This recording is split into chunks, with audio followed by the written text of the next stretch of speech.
ಮುದ್ದೆಗೆ ಬೇರೆ ಬೇರೆ ಉಪ್ಸಾರನ್ನು ಮಾಡಿಕೊಂಡು ತಿಂದಿರ್ತೀರ.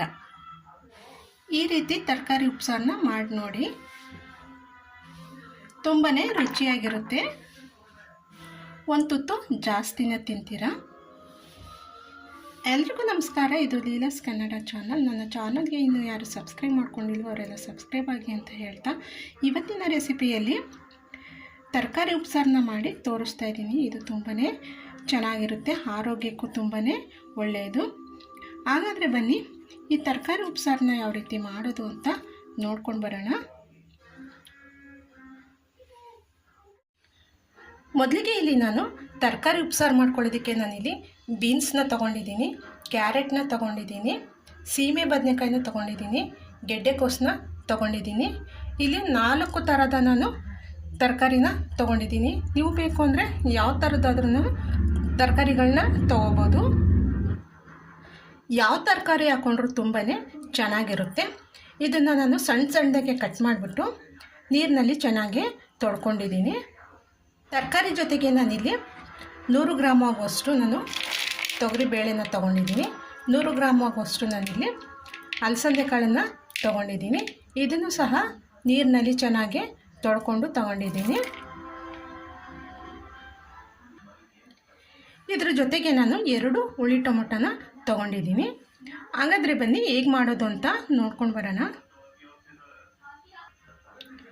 ಮೊದಲಿಗೆ ಒಂದು ಕುಕ್ಕರ್ಗೆ ಬೇಳೆ ಮತ್ತು ಅಲಸಂದೆ ಕಾಳನ್ನು ಸೇರಿಸ್ಕೊಳ್ತಾ ಇದ್ದೀನಿ.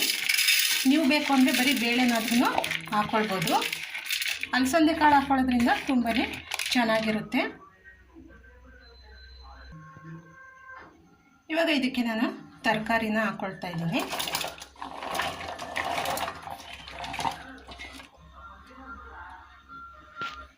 ಇವಾಗ ಇದಕ್ಕೆ 2 ಟೊಮೆಟೊನ ಹಾಕ್ಕೊಳ್ತಾ ಇದ್ದೀನಿ. ಇವಾಗ ರುಚಿಗೆ ತಕ್ಕಷ್ಟು ಉಪ್ಪನ್ನು ಹಾಕ್ಕೊಳ್ತಾ ಇದ್ದೀನಿ. ಉಪ್ಪನ್ನು ನೋಡಿಕೊಂಡು ಹಾಕ್ಕೊಳ್ಳಿ.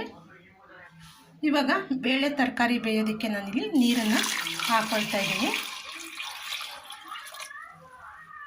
ಇವಾಗ ಕುಕ್ಕರ್ನ ಮುಚ್ಚಿಬಿಟ್ಟು 1 ವಿಸಲ್ ಕೂಗಿಸ್ಕೊಂಡ್ರೆ ಸಾಕು. ಇವಾಗ ಇದು 1 ವಿಸಲ್ ಬಂದಿದೆ. ಇವಾಗ ಇದನ್ನು ವಿಸಲ್ನ ತೆಗೆದುಬಿಡೋಣ, ಇಲ್ಲಾಂದರೆ ಬೇಳೆ ತರಕಾರಿ ಬೆಂದೋಗುತ್ತೆ. ಇವಾಗ ಬೇಳೆ ತರಕಾರಿ ಎಲ್ಲ ಬೆಂದಿದೆ. ಟೊಮೆಟೊನ ಎತ್ಕೊಂಡ್ಬಿಡೋಣ ಬೇರೆ.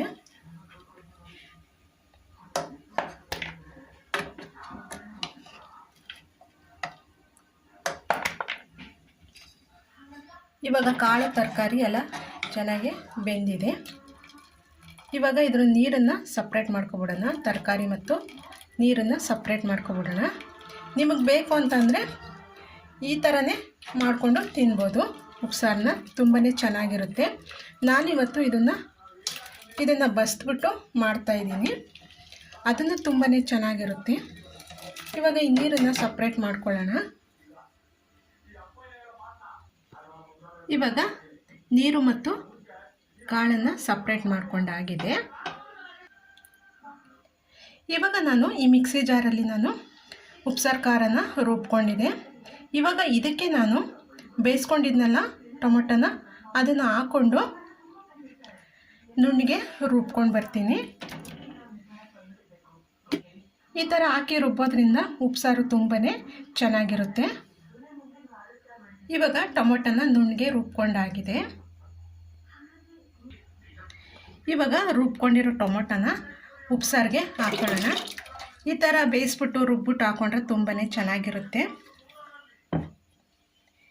ಇವಾಗ ಇದನ್ನು ಒಂದು 2 ನಿಮಿಷ ಕುದಿಸ್ಕೊಂಡ್ರೆ ಸಾಕು. ಇವಾಗ ತರಕಾರಿನ ಒಗ್ಗರಣೆ ಹಾಕ್ಕೊಳ್ಳೋದಕ್ಕೆ ನಾನಿಲ್ಲಿ ಒಂದು ಬಾಣಲಿನ ಇಟ್ಕೊಂಡಿದ್ದೀನಿ.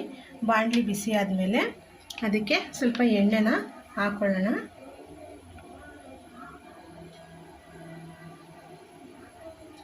ಎಣ್ಣೆ ಬಿಸಿ ಆಗಬೇಕು.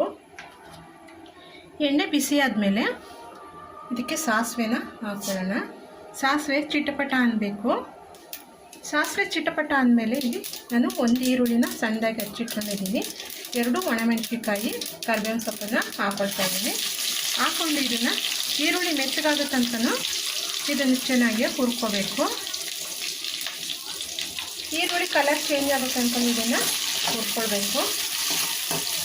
ಇವಾಗ ಇವಾಗ ಈರುಳ್ಳಿ ಎಲ್ಲ ಚೆನ್ನಾಗಿ ಮಿಕ್ಸ್ ಆದಮೇಲೆ ತರಕಾರಿನ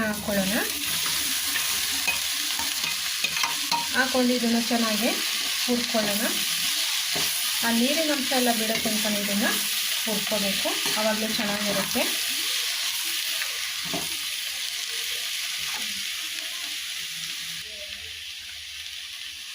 ಇವಾಗ ಇದನ್ನು ಚೆನ್ನಾಗಿ ಹುರ್ಕೊಂಡಾಗಿದೆ. ಇದಕ್ಕೆ ನಾನಿಲ್ಲಿ ಒಂದು ಅರ್ಧ ಹೋಳಾಗುವಷ್ಟು ನಾನು ಹಸಿ ತೆಂಗಿನ ತುರಿನ ಹಾಕ್ಕೊಳ್ತಾ ಇದ್ದೀನಿ. ಇದು ಹಾಕ್ಕೊಳ್ಳೋದ್ರಿಂದ ತುಂಬಾ ಚೆನ್ನಾಗಿರುತ್ತೆ.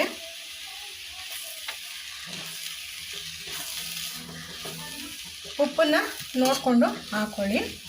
ನಿಮಗೆ ಎಷ್ಟು ಬೇಕೋ ಅಷ್ಟೊಂದು ಉಪ್ಪನ್ನು ಹಾಕ್ಕೊಂಡು ರುಚಿನ ನೋಡಿಬಿಟ್ಟು ಹಾಕ್ಕೊಳ್ಳಿ. ಇವಾಗ ಇದು ಆಗಿದೆ. ಇವಾಗ ಸ್ಟವ್ನ ಆಫ್ ಮಾಡಿಬಿಡೋಣ. ನೋಡಿ ಎಷ್ಟು ತುಂಬಾ ಚೆನ್ನಾಗಾಗಿದೆ. ನೋಡಿ, ತರಕಾರಿ ಹಾಕ್ಬಿಟ್ಟು ಈ ರೀತಿ ಉಪ್ಸಾರನ್ನ ಮಾಡಿಕೊಂಡ್ರೆ ತುಂಬಾ ಚೆನ್ನಾಗಿರುತ್ತೆ. ಇದು ಆರೋಗ್ಯಕ್ಕೆ ತುಂಬಾ ಒಳ್ಳೆಯದು. ನಿಮ್ಮನೇಲೂ ಒಂದು ಸಲ ಟ್ರೈ ಮಾಡಿ ನೋಡಿ. ಇವಾಗ ತರಕಾರಿ ಉಪ್ಸಾರು ರೆಡಿ ಆಯಿತು. ನೋಡಿ, ತುಂಬಾ ಚೆನ್ನಾಗಿ ಬಂದಿದೆ. ಇದು ಆರೋಗ್ಯಕ್ಕೆ ತುಂಬಾ ಒಳ್ಳೆಯದು. ನಿಮ್ಮನೇಲೂ ಒಂದು ಸಲ ಈ ರೀತಿ ಟ್ರೈ ಮಾಡಿ ನೋಡಿ. ಈ ರೆಸಿಪಿ ಇಷ್ಟ ಆಯಿತು ಅಂದರೆ ಒಂದು ಲೈಕ್ ಕೊಡೋದನ್ನು ಮರಿಬೇಡಿ. ಲೀಲಾಸ್ ಕನ್ನಡ ಚಾನಲ್ಗೆ ಸಬ್ಸ್ಕ್ರೈಬ್ ಆಗೋದನ್ನು ಮರಿಲೇಬೇಡಿ. ನಾನು ಮುಂದಿನ ವೀಡಿಯೋದಲ್ಲಿ ಸಿಗ್ತೀನಿ. ಅಲ್ಲಿ ತನಕ ಥ್ಯಾಂಕ್ ಯು.